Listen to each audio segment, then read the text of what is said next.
চলো ফাইনালি সেই সময়টা এসেই গেল যখন আমি আকাশে পাখির মতো উঠতে পারবো। ইয়েস, আর তোমার ওরা আমি আমার ক্যামেরায় ক্যাপচার করব। কিন্তু মিস্টার মুক্ত পাখি, খোলা আকাশে এত দূরে উড়ে চলে যেও না যে কোথাও হারিয়ে যাও। ডোন্ট ওয়ারি ম্যাডাম, এমনিতেও রনি স্যার যদি আকাশে হারিয়েও যান তাহলেও মাটিতেই ফেরত আসতে হবে। ওড়ার আগেই তুমি আমাকে নিচে আসার কথা বলছো। চলো, হয়ে গেছি তৈরি। All the best.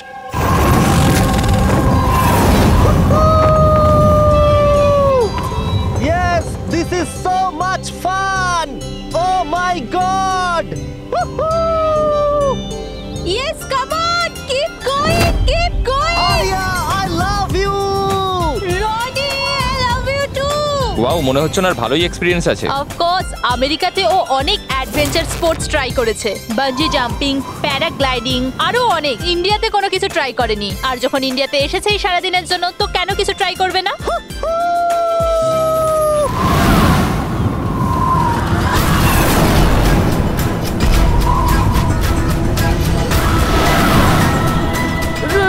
রনির কিছু হয়েছে, জন, রনির কিছু হয়েছে, দেখো।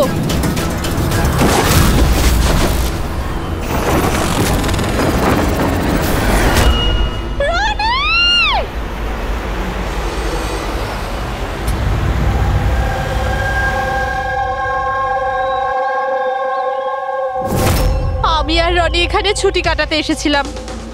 আমি কি করে জানবো এটাই রনির জীবনের শেষ দিন হবে? দেখো, আমরা জানি এই সময়টা খুব কঠিন, কিন্তু প্লিজ ভেঙে পড়ো না। আমি এবার নিউ ইয়র্কে গিয়ে ওর বাবাকে কি জবাব দেবো? আমরা একসাথে এসেছিলাম, কিন্তু ফিরে যাব একা। আপনি কাউকে সন্দেহ করেন কে মারতে পারে রনিকে? স্যার, রনিকে কেউ কেন মারবে?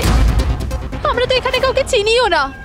এমনটা নয় তো যে ওর কোনো শত্রু আমেরিকা থেকে ফলো করতে করতে এখানে এসেছিল? না স্যার, রনির কোনো শত্রু এখানে ছিল না। He was such a lively person, সবাই ওকে পছন্দ করতো। তাহলে তুমি বলতে চাইছো এখানে ইন্ডিয়াতে ওর কোনো আত্মীয় স্বজন, বন্ধু বা অন্যান্য কেউ নেই এখানে? এই দেশটা আমাদের জন্য অচেনা স্যার, সবকিছু এই প্যারাগ্লাইডিং এর লোকেরা করেছে। Please arrest them. আপনি আমাকে কেন দোষ দিচ্ছেন? এটা আমাদের রুজি রুটির ব্যাপার, আমি কেন মারতে যাব ওনাকে? তাহলে কে মেরেছে রনিকে? স্যার, এটা তো আমিও বুঝতে পারছি না। 3000 ফুট উচ্চতায় গুলি কি করে চললো? কেই বা চালালো? তাহলে রনি 3000 ফুট উঁচুতে উড়ছিল? হ্যাঁ স্যার, আমি নিজে গিয়ার চেক করেছিলাম, আর কোনো প্রবলেম ছিল না তার মধ্যে। আর ওর আশেপাশে কাউকে উঠতে দেখেছো? আশেপাশে না স্যার, কেউই ছিল না। আকাশ একদম পরিষ্কার ছিল, চারপাশটাও পরিষ্কার ছিল, আর উনি ওনার রাইড এনজয় করছিলেন। কিন্তু হঠাৎ বুঝতে পারলাম না কি হলো, একদম দড়াম করে নিচে এসে পড়লেন। এই যে ক্ষতটা দেখছো, আমার মনে হচ্ছে অনেক দূর থেকে গুলি চালানো হয়েছিল, হয়তো কোনো রাইফেল দিয়ে। হ্যাঁ, রাইফেলই হবে, কারণ যে হাইটে এই উড়ানটা উড়ছিল ওখান থেকে তো কোনো শার্প শুটারই গুলি চালাতে পারে, কোনো রাইফেল দিয়ে।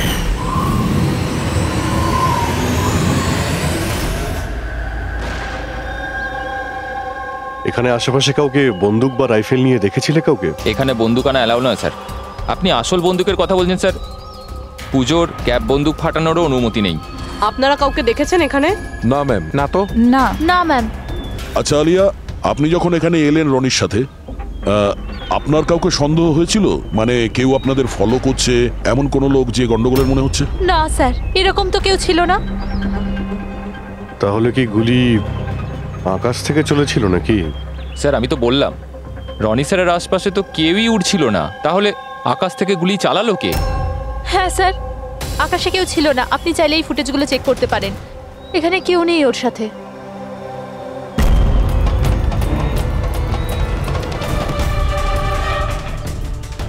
এই ফুটেজে তো রনির আশেপাশে তো দূরে দূরেও কাউকে দেখা যাচ্ছে না। স্যার, নিচে থেকে ওপরে তো কেউ গুলি চালায়নি। ইনি বলছেন যে যখন ওপরে উঠছিল কেউ ওর আশেপাশে ছিল না, ওপর থেকেও কেউ গুলি করতে পারবে না। আমার মাথায় এটা ঢুকছে না কে কোথা থেকে গুলি চালালো আর কিভাবে, বুঝতে পারছি না স্যার।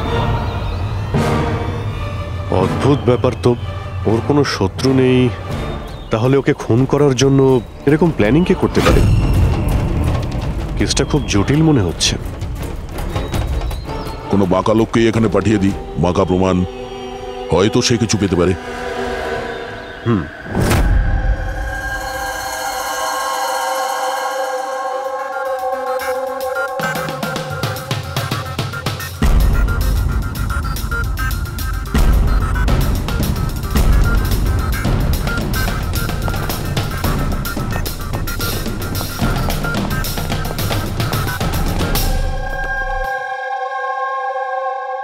আরে বাহ, আজকে আপনারা দুজনে এমন ভাবে কাজে ডুবে আছেন যে মনে হচ্ছে যে অনেক প্রমাণ আমাদের হাতে দিয়ে আমাদেরকে পাঠাবেন এখান থেকে।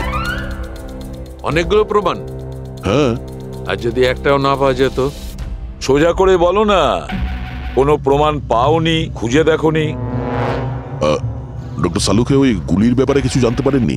আপাতত এইটুকু জানতে পেরেছি ভাই, ওপর থেকে কোনো ইউএফও গুলি চালিয়েছে। শালুকে, তুমি না কোনোদিনই সোজাসুজি করে কথা বললে না। আরে এটা কি, এটা বোঝাও। আমাকে বোঝানোর জন্য এরকম করছো? হ্যাঁ, বলো। এ দেখো বস, রনি মাটি থেকে 3000 ফুট উঁচুতে উঠছিল, আর ওর গুলিটা লেগেছে তার ওপর থেকে প্রায় 1000 ফুট উঁচু থেকে। আর এই গুলিটা 60 ডিগ্রি অ্যাঙ্গেলে এসে গায়ে লেগেছে। আমার তো ভেবেই কেমন যেন মাথাটা ঘুরছে।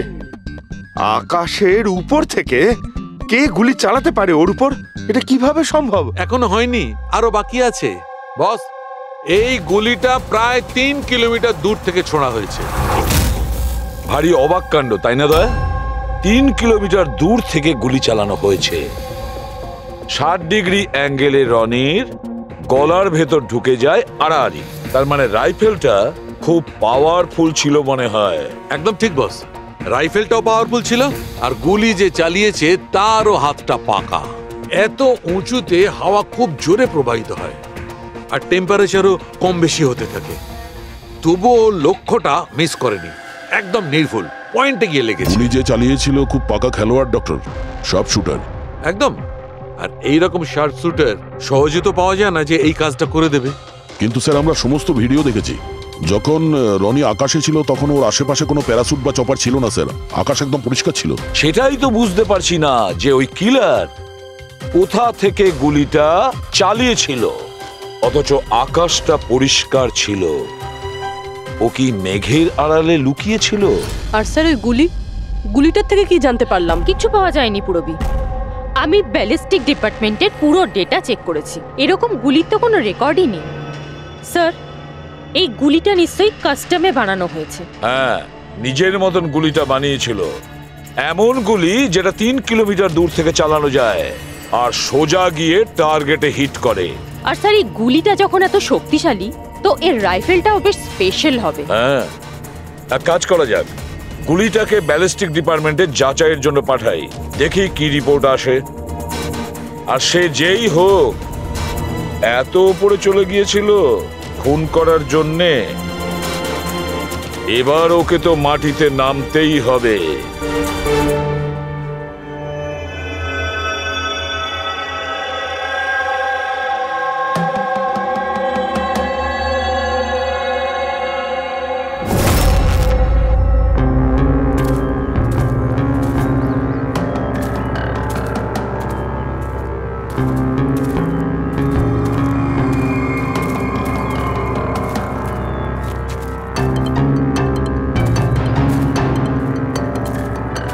ব্রাদার, উই ক্যান ডু ইট।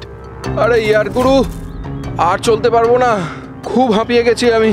ব্যাস নবীন, আর বেশি দূর নয়, 3000 ফিট চড়ে ফেলেছি, পাশেই আছে। We can do it, come on.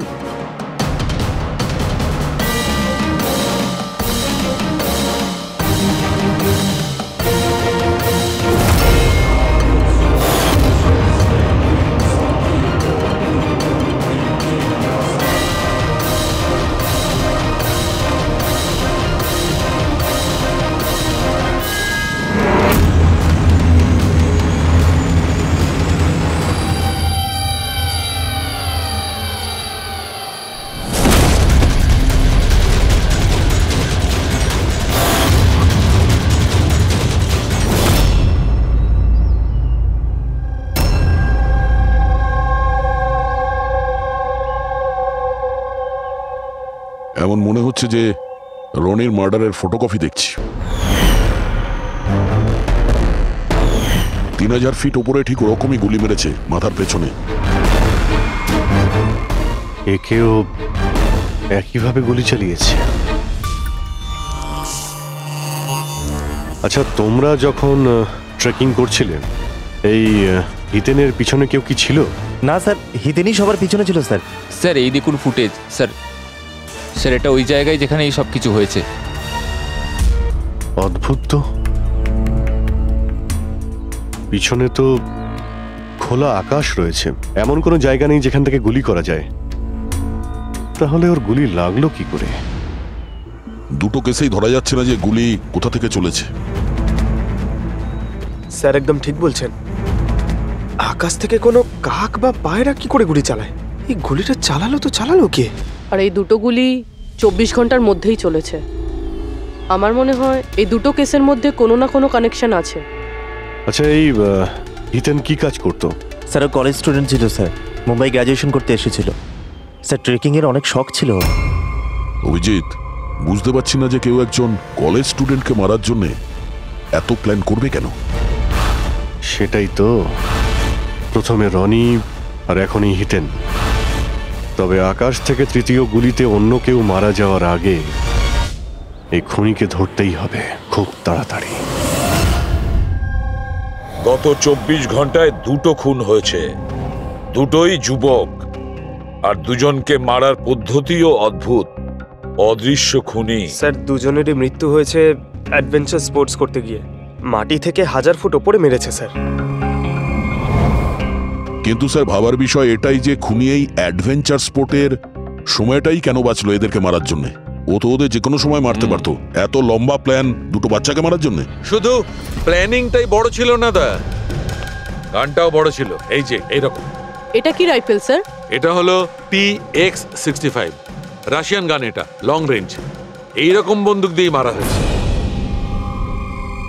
Doctor সালুকে, এই বন্দুকটা দিয়ে 3 কিলোমিটার দূরে টার্গেটে কি হিট করা যায়? হ্যাঁ ফ্রেডি, শুটিং রেঞ্জে আমি এটা ট্রাই করে দেখেছি। এর রেঞ্জ 3 কিলোমিটারের বেশি আছে।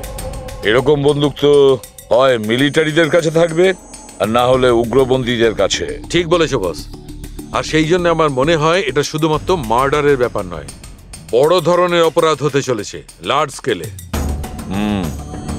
দয়া স্যার, একটা কাজ করো, দিল্লিতে যাও আর ইন্টেলিজেন্স ব্যুরো থেকে খোঁজ নাও যে এরকম বন্দুক কাদের হাতে থাকতে পারে আর সেটা কিভাবে।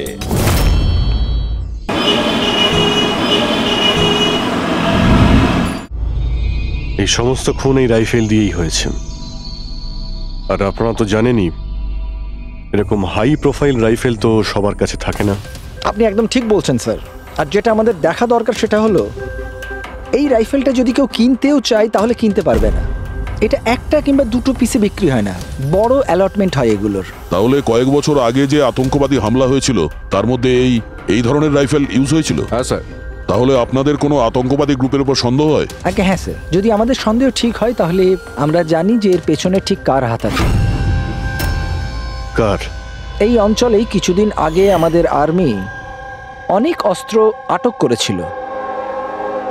ওই অস্ত্রের মধ্যে এই রাইফেলটাও ছিল। হ্যাঁ প্রতাপ স্যার, সমস্ত আতঙ্কবাদী মরে গেছে, ওদের মধ্যে একজন পালিয়ে গেছে, তবে আমরা সমস্ত হাতিয়ার আটকে নিয়েছি। ওয়েল ডান প্রতাপ স্যার। আর যে টেররিস্টরা পালিয়ে গেছে তাদের সম্পর্কে সমস্ত পোস্টকে অ্যালার্ট করে দাও। তাহলে এই কাজ ওই আতঙ্কবাদীর হতে পারে যে পালিয়ে গিয়েছিল ওখান থেকে। হ্যাঁ স্যার। আর আমাদের ইনফরমেশন অনুযায়ী এই আতঙ্কবাদী গ্রুপ খুব বড় একটা কিছু করতে চলেছে। বোধহয় এটাই সেটা শুরু। এই দুটো অপরাধ সাধারণ কোনো খুন নয়, এটা নিশ্চয়ই কোনো বড় সড় ষড়যন্ত্র, কোনো দুষ্কৃতী আক্রমণ ঘটতে চলেছে। হ্যাঁ স্যার। আর এই খুনগুলোকে আটকানোর জন্য প্রথমে আমাদের আকাশ থেকে চলা গুলির রহস্য ভেদ করতে হবে স্যার। আর এই রহস্যের কিনারা করার জন্য সবার আগে আমাদের এটা জানতে হবে যে এই আতঙ্কবাদীরা রনি আর হিতেনের মতো সাধারণ লোকের হত্যা কেন করলো। আচ্ছা, এমন কি কমন আছে এই দুটো কেসে? স্যার, দুটো মার্ডারই আকাশে হয়।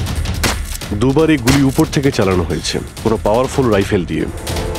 এটা প্রফেশনাল শার্প শুটারের কাজ হবে। আর স্যার, এই দুটো কেসেই কোনো ভ্যান্টেজ পয়েন্ট নেই, আর এমন কোনো জায়গা নেই যেখানে বসে খুনি এই দুজনকেই গুলি করতে পারে। তেমন কোনো জায়গা ছিল না, তেমন কোনো জায়গা ছিল না। খুন করার এটাই মূল কারণ নয় তো? তাহলে স্যার আপনি বলতে চাইছেন যে খুনির কাছে বসে গুলি চালানোর কোনো জায়গা ছিল না, আর ও এটা শিওর হতে চেয়েছিল যে টার্গেট যেন কোনোভাবেই মিস না হয়, সেই জন্যই ও এদের উপরে প্র্যাকটিস করছিল। Exactly Abhijit, exactly. সে গুলি ছোড়ার প্র্যাকটিস করছিল। তার মানে স্যার ওর আসল টার্গেট অন্য কেউ? স্যার যদি কোনো ভ্যান্টেজ পয়েন্ট নাই থাকে তাহলে ও গুলি চালাচ্ছিল কোথা থেকে? পঙ্কজ, উত্তরটা তোমার প্রশ্নের মধ্যেই লুকিয়ে আছে। আচ্ছা এটা বলো, আমরা মানুষ ডানা ছাড়া আকাশে কিভাবে ওড়ে? স্যার এরোপ্লেন বা হেলিকপ্টারের মাধ্যমে। ব্যাস, তুমি তোমার উত্তর পেয়ে গেছো। কিন্তু স্যার ওখানে ওই ক্রাইম সিনে আকাশের ওপর কোনো চপার তো ছিলই না স্যার, না কোনো কেবল কার ছিল ওখানে। তাহলে অন্য কিছু থাকবে, অন্য কিছু থাকতে পারে। অভিজিৎ, ম্যাপটা বের করো, ওই এলাকার চারপাশটা ভালো করে দেখো, দেখো এমন কিছু পাওয়া যায় কিনা। এমন কিছু আছে নাকি যেখান থেকে মানুষ হাওয়ায় উঠতে পারে? জঙ্গল আছে, আর হ্যাঁ, দুটো হট এয়ার বালুন রেঞ্জও রয়েছে। একটু দেখো তো, যেখানে খুন হয়েছিল সেখান থেকে এটা কতটা দূরে? স্যার এই দুটো 60 কিলোমিটার রেডিয়াসের মধ্যে। তাহলে একটা কথা তো কনফার্ম, খুনি ওখানে হট এয়ার বেলুনে বসেছিল আর সেখান থেকেই ও গুলি চালিয়েছিল 3 কিলোমিটার দূর থেকে। স্যার কেউ যদি হট এয়ার বেলুনে চড়তে চায় তাহলে আগে থেকে বুকিং করতে হয়, এমনি কেউ যেতে পারে না। কোনো ব্যাপার না, তোমরা ওই হট এয়ার বেলুনের অফিসে গিয়ে খোঁজ নাও যে এমন কোন টুরিস্ট ছিল যে ওই দুটো দিনে ওই দুটো হট এয়ার বেলুনে ঘুরেছিল।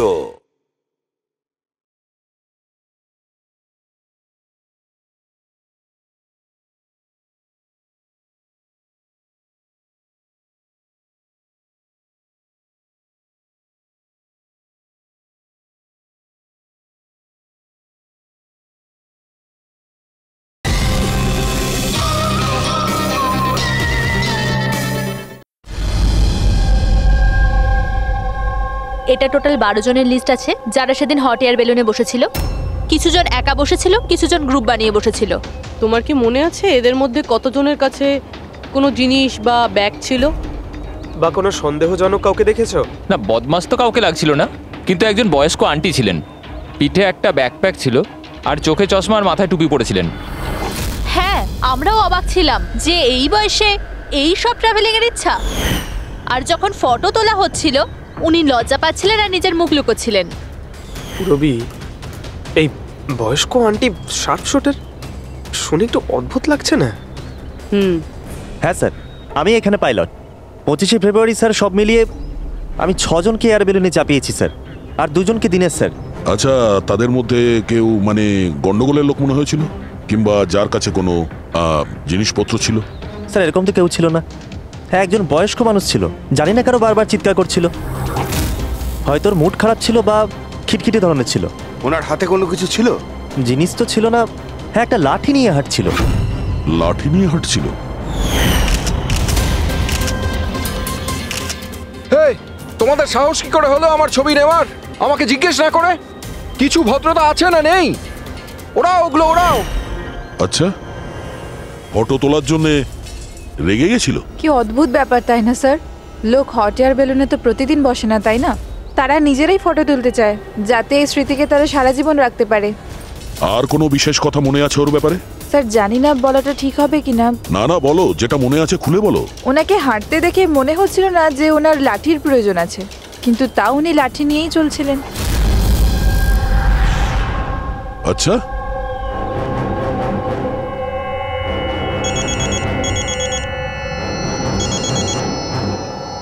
হ্যাঁ স্যার। কিছু জানতে পারলে? স্যার এখানে একজন বয়স্ক মহিলা এসেছিল আর তার হাতে একটা ব্যাকপ্যাকও ছিল। আর হ্যাঁ, ওই মহিলা ছবিও তুলতে চাইছিল না। আচ্ছা, এখানেও একজন বুড়ো লোক এসেছিল হট এয়ার বেলুনে চড়তে লাঠি নিয়ে, আর তারও ফটো তোলায় আপত্তি ছিল। স্যার এই বয়স্ক মহিলা আর বয়স্ক লোক একই ব্যক্তি নয় তো? ওই শার্প শুটার, ওর ব্যাগে আর ওর লাঠিতে ওই রাইফেলটা ছিল যা দিয়ে খুন করেছে। আর স্যার দুদিনই এ একাই ওপরে গিয়েছিল, কারণ যদি অন্য টুরিস্টের সাথে যেত তাহলে রাইফেল সেট করতে আর টার্গেট সেট করতে প্রবলেম হয়ে যেত। না পুরবি, আমার মনে হচ্ছে একলা যায়নি। মানে? মানে ওই হট এয়ার বেলুন চালানো আর সঙ্গে এই রাইফেলটা চালানো দুটো কাজ একসঙ্গে করা মুশকিল। ওই হট এয়ার বেলুনের পাইলটও ছিল সঙ্গে। মানে স্যার এই অপরাধে পাইলটও যুক্ত? একটা কাজ করো, ওই পাইলটটাকে ধরো তাড়াতাড়ি। ওই দিন ওই বয়স্ক মহিলাকে বেলুনে উপরে কে নিয়ে গিয়েছিল? পাইলট কে ছিল? সঞ্জীব ছিল। এই এই পালাবি না, দাঁড়া দাঁড়া দাঁড়া। না আমাকে মারতে পারবে না ওকে। এই এই সঞ্জীব!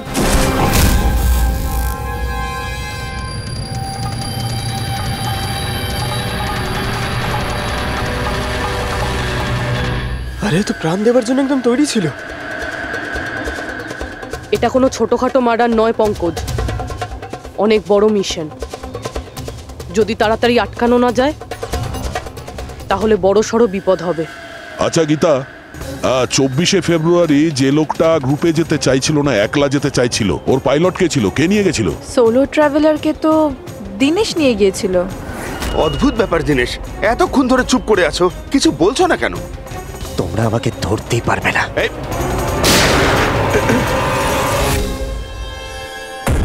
এখন যমরাজ তোকে অ্যাপয়েন্টমেন্ট দেওয়ার মুডে নেই।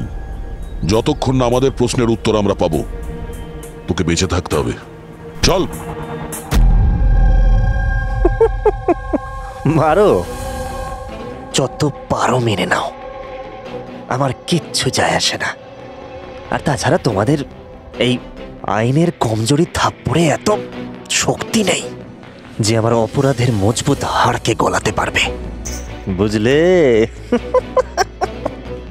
তোমার ওপর যদি টর্চার করতেই হতো তাহলে ওর জন্য তো 2 মিনিটের কাজ আমাদের কাছে। কিন্তু তারপর মনে পড়ে তোমার পরিবারের কথা, তোমার বোন। পরের মাসে ওর বিয়ে না? কেমন লাগবে ওর যে ওর বিয়ে হচ্ছে আর বিয়ের পরে ওর ভাই এই পৃথিবীতে নেই? হ্যাঁ, আর তোমার মা প্রত্যেক মাসে খরচার জন্য টাকা পয়সা পাঠাও না? তোমার মৃত্যুর পর কে খেয়াল রাখবে তার? কিছু ভেবেছো এ ব্যাপারে? হ্যাঁ না,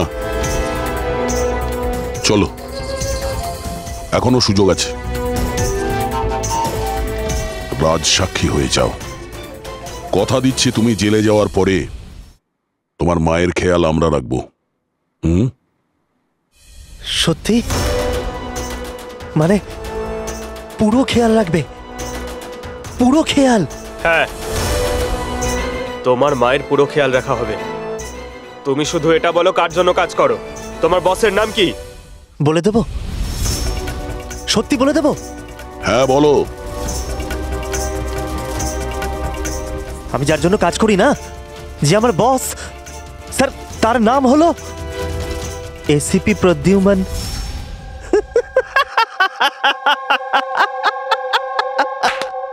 এসিপি প্রদ্যুম্ন, যাও ধরে নাও আর গ্রেফতার করে নাও তাকে। বলেছিলাম না আমি কিচ্ছু বলবো না, যা করার আছে করে নাও। সিআইডি কোথাকার। সিআইডি। বস বস।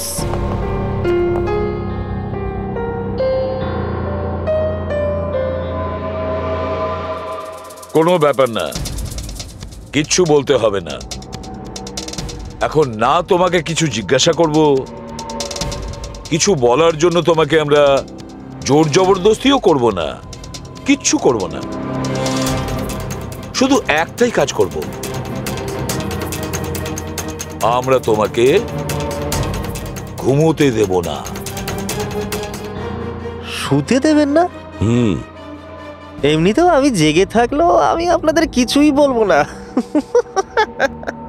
কোনো প্রয়োজন নেই, কিচ্ছু বলো না, কিন্তু আমরা শুতে দেব না তোমাকে। ওকে ভাই দয়া, আমি এটা শুনেছিলাম যে মানুষ কোনো কিছু না খেয়ে অনেক দিন সারভাইভ করতে পারে, কিন্তু না ঘুমিয়ে কত কষ্ট হবে এই বেচারার। তোর বাঁচাটা খুবই মুশকিল, আমি এসব দেখতে পারবো না।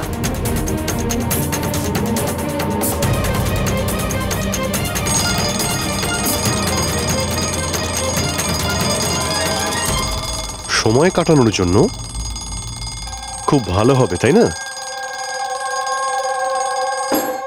তোর জীবনের শেষ মুহূর্তগুলো তুই এই কাঁটার সঙ্গে গুনতে থাকবি, ঠিক আছে? Thank you. ওকে ঘুমোতে দিও না।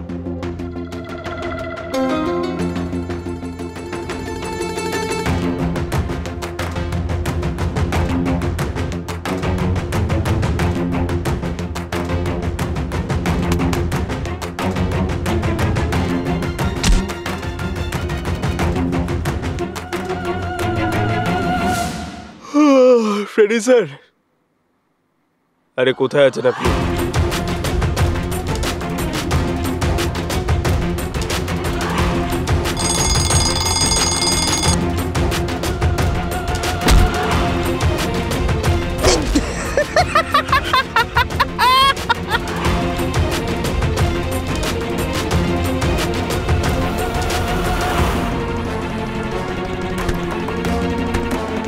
যতক্ষণ না মুখ খুলবি চোখের পাতা এক করবি না, বুঝলি? 5 মিনিটের জন্য নয়। চল না, 1 মিনিট 1 মিনিট তো শুতে দাও। 1 সেকেন্ড। শোবো না একদম, শোবো না একদম। শোবো না আমি।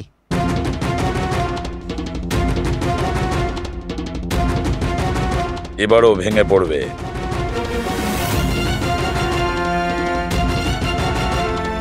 সবকিছু বলতে বাধ্য হবে।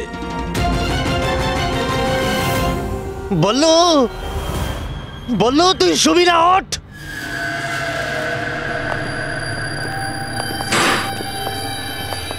এই ঘুমোতে চাস? আর ওকে একটু ঘুমোতে দাও।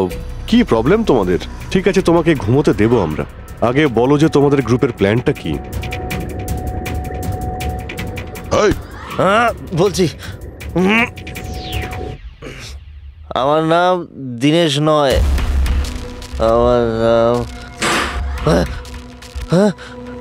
আমার নাম বল্লু। দীনেশ নয় আমার নাম। আর আমাকে স্পেশালি এই মিশনের জন্য তৈরি করা হয়েছিল। আর যে 2টো মার্ডার হয়েছিল না, ওটা প্র্যাকটিস ছিল। আমাদের আসল মিশন হলো ওকে মারা। আর ওই যে ওকে কি যেন নাম, স্টিভ মার্টিন। ওই শান্তির দূত যে সম্প্রতি ভারতবর্ষে এসেছে দেশে শান্তির বার্তা নিয়ে, যাতে সমগ্র বিশ্ব এই বার্তাকে সমর্থন করে, যাতে উগ্রপন্থীরা শেষ হয়। এসিবি, আমরা চাই না যে আতঙ্কবাদ কখনো শেষ হোক। আর স্টিভ মার্টিন তো মরবেই, তোমরা কিচ্ছু করতে পারবে না। আর যদি তোমরা বাঁচিয়েও নাও না, আমরা স্টিভ মার্টিনকে খতম করে দেবো একেবারে। আমাদের যে শার্প শুটার আছে না, একদম পাক্কা নিশানা তার। কোথায় মারবে ওকে আর কখন? বল। ও যখন কনফারেন্সে ভাষণ দেবে না, ওটাই সব থেকে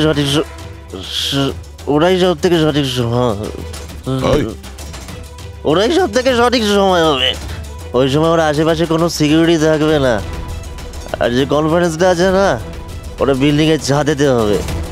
তো ওই হট এয়ার বেলুনেতে আমাদের শার্প শুটার যাবে আর ওখানেই গুলি মারবে। কনফারেন্স ঘন্টাখানেকের মধ্যে শুরু হবে, এখন তাড়াতাড়ি ওখানে আমাদের পৌঁছতে হবে। আরে তোমরা যতই চেষ্টা করে নাও, বাঁচাতে পারবে না ওকে।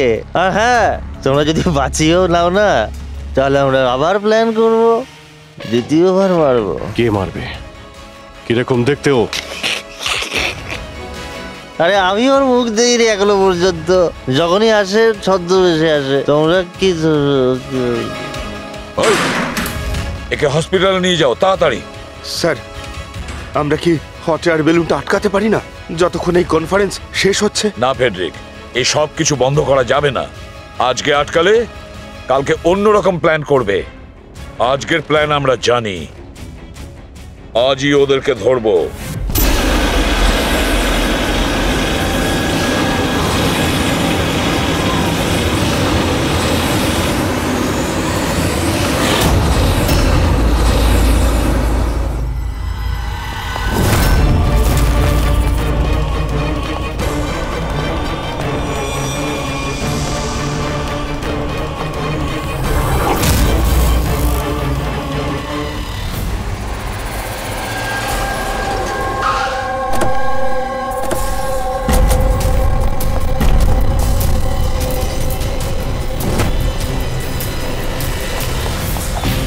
সিআইডি।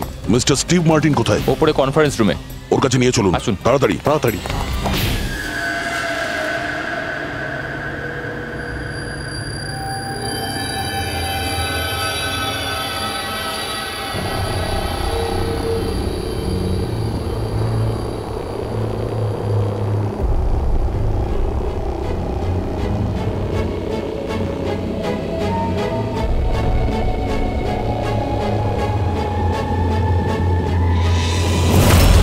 স্যার এখানে 4টে বেলুন আছে, দুটো ওপরে আছে আর দুটো রেডি হচ্ছে। আমার সামনে যে বেলুনটা আছে স্যার, ওতে একটা কাপল আছে আর ওই ছেলেটার কাছে ব্যাকপ্যাক আছে। নজর রাখো ওদের উপরে। কারা কারা আসছে কারা কারা যাচ্ছে সবাইকে ফলো রেখো, ওকে?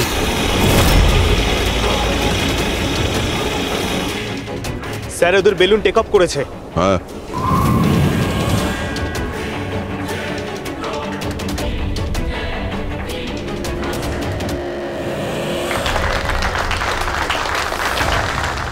এই দুনিয়াতে টেরোরিজম কেন আছে, এই প্রশ্নটা আমাদের জানা দরকার। আর এই টেরোরিজম তখনই বন্ধ হবে যখন সব দেশ একসাথে ভাই ভাই হয়ে থাকবে। টেরোরিজমকে আমাদেরকে গোড়া থেকে উপরে ফেলতে হবে।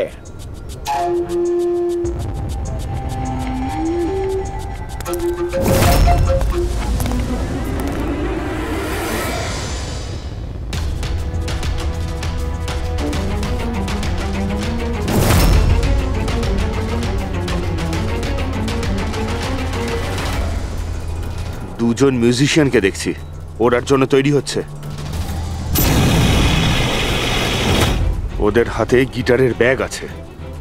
এবার এটা বলা খুবই মুশকিল যে ভেতরে গিটার আছে নাকি গান।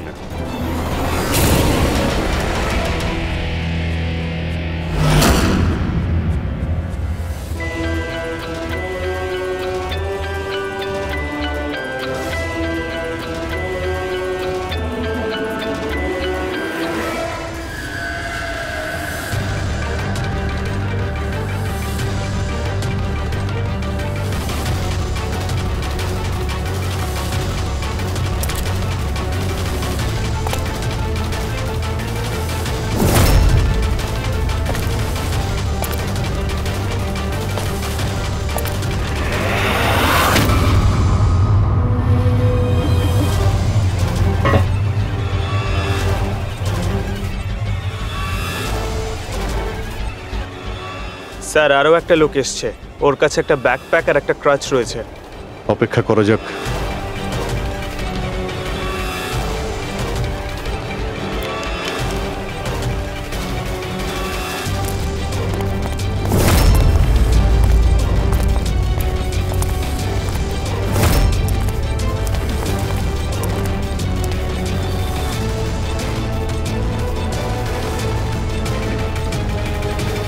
স্যার ক্যামেরা ক্রু এসেছে, ওদের কাছে আবার দুটো ব্যাগ।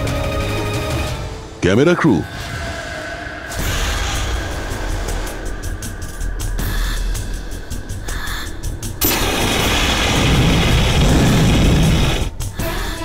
ওদের দিক থেকে নজর সরিও না, নজর রাখো ওদের উপরে।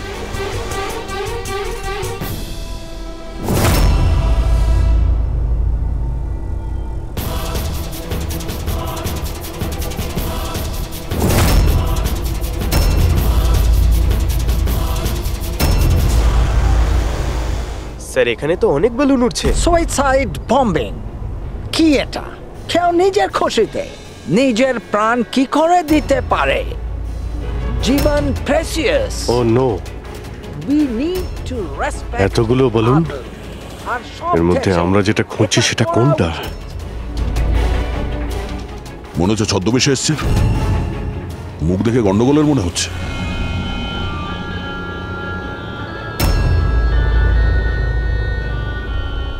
দয়া, ওই দুটোর উপর নজর রাখো। আমরা যেন সব সময় একটা কথা মনে রাখি, ওয়ার্ল্ড ওয়ার 1 আর ওয়ার্ল্ড ওয়ার 2।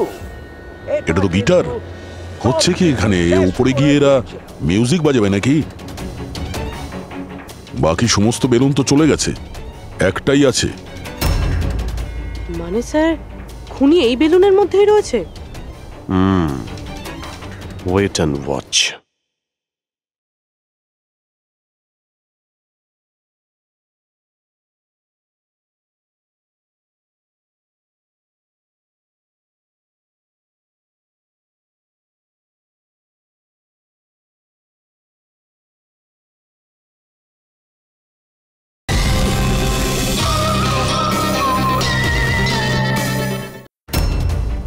মানে স্যার, খুনি এই বেলুনের মধ্যেই রয়েছে? এরা তো নিজেদের জায়গা থেকে নড়ছে না। Camera crew. স্যার, এ কোথায় গায়েব হয়ে গেল?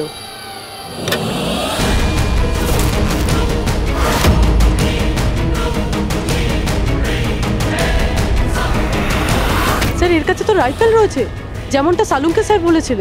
Abhijit,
mister Steve, your life in danger. আপনার জীবনের সংশয় আছে। তাহলে কি করবে? We have a plan. Thank you সিয়াজি। যদি আজকে আপনারা ঠিক সময় না আসতেন, আমি বেঁচে থাকতাম না। দেখুন, বিপদ কিন্তু এখনো কাটেনি, ঠিক আছে? এখনো খুনিকে ধরতে পারেনি, সেই জন্য be safe, be careful. Okay Freddie, Pankaj, ওই বেলুনে নজর রাখো, চোখের বাইরে যেন না যায়। হ্যাঁ স্যার, আমরা বেলুনটাকে ট্র্যাক করছি।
হ্যাঁ পুরবি,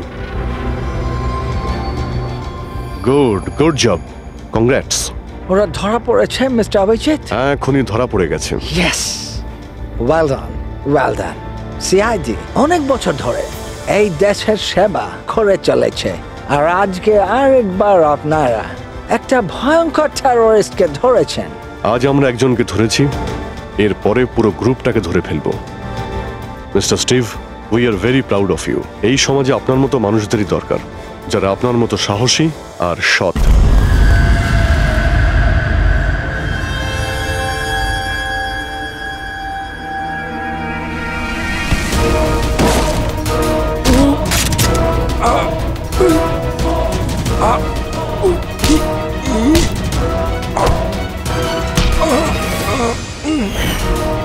তাহলে তুমি ছদ্মবেশে রনি আর হিতেনকে মেরেছ? তোমার মতো একজন সব শুটার জেলের ভাত খেয়েও ফাঁসির অর্ডার আসার আগে পর্যন্ত। তোমার কি মনে হচ্ছে তোমরা আমাকে ধরে নিয়েছো তো স্টিভ প্রাণে বেঁচে যাবে? কখনো নয়। আমাদের ক্ষমতা এত বেশি যে তোমাদের আইন এটা খুঁজতে খুঁজতে হাঁপিয়ে যাবে, কিন্তু আমরা শেষ হব না। শেষ হবে তোমাদের এই দেশ। শোন ছাড় পোকা, আমাদের দেশের উপর অনেকে খারাপ নজর দিয়েছে, আবার চলেও গেছে। জানিস আমাদের দেশ কত বছর স্বাধীন হয়েছে? ৭৪ বছর। আর এই ৭৪ বছরে আমাদের দেশের জওয়ানরা জানি না কত আতঙ্কবাদীকে মেরেছে। আজ তোর পালা, কাল তোর সঙ্গীদের পালা।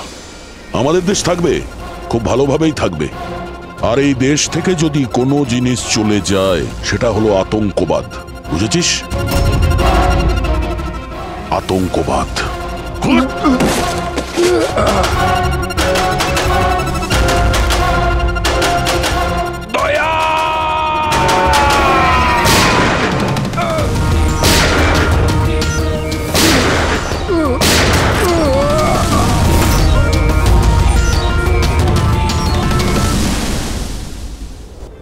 আতঙ্কবাদী পিঠেই গুলি মারবি, আমরা এখানে গুলি খাই, এখানে।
চলো, ফাইনালি সেই সময়টা এসেই গেল যখন আমি আকাশে পাখির মতো উঠতে পারবো।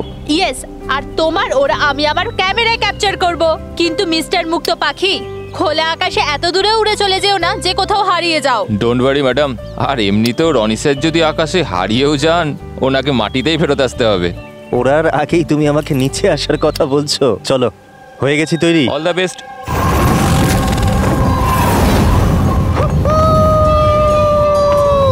Yes, this is so much fun! Oh my god! Yes, come on, keep going, keep going. Alia, I love you! Ronnie, I love you too. Wow, মনে হচ্ছে ওনার ভালোই এক্সপিরিয়েন্স আছে। অফ কোর্স, আমেরিকাতে ও অনেক অ্যাডভেঞ্চার স্পোর্টস ট্রাই করেছে। Bungee jumping, paragliding, আরো অনেক। ইন্ডিয়াতে কোনো কিছু ট্রাই করেনি। আর যখন ইন্ডিয়াতে এসেছে এই সারাদিনের জন্য, তো কেন কিছু ট্রাই করবে না?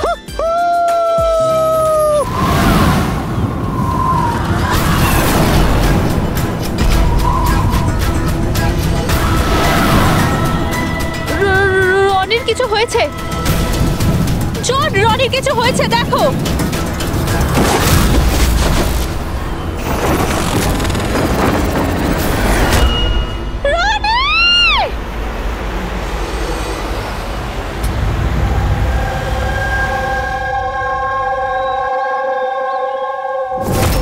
আমি আর রনি এখানে ছুটি কাটাতে এসেছিলাম। আমি কি করে জানবো এটাই রনির জীবনের শেষ দিন হবে? দেখো, আমরা জানি এই সময়টা খুব কঠিন, কিন্তু প্লিজ ভেঙে পড়ো না। আমি এবার নিউ ইয়র্কে গিয়ে ওর বাবাকে কি জবাব দেবো? আমরা একসাথে এসেছিলাম, কিন্তু ফিরে যাব একা। আপনি কাউকে সন্দেহ করেন কে মারতে পারে রনিকে? স্যার, রনিকে কেউ কেন মারবে? আমরা তো এখানে কাউকে চিনিও না।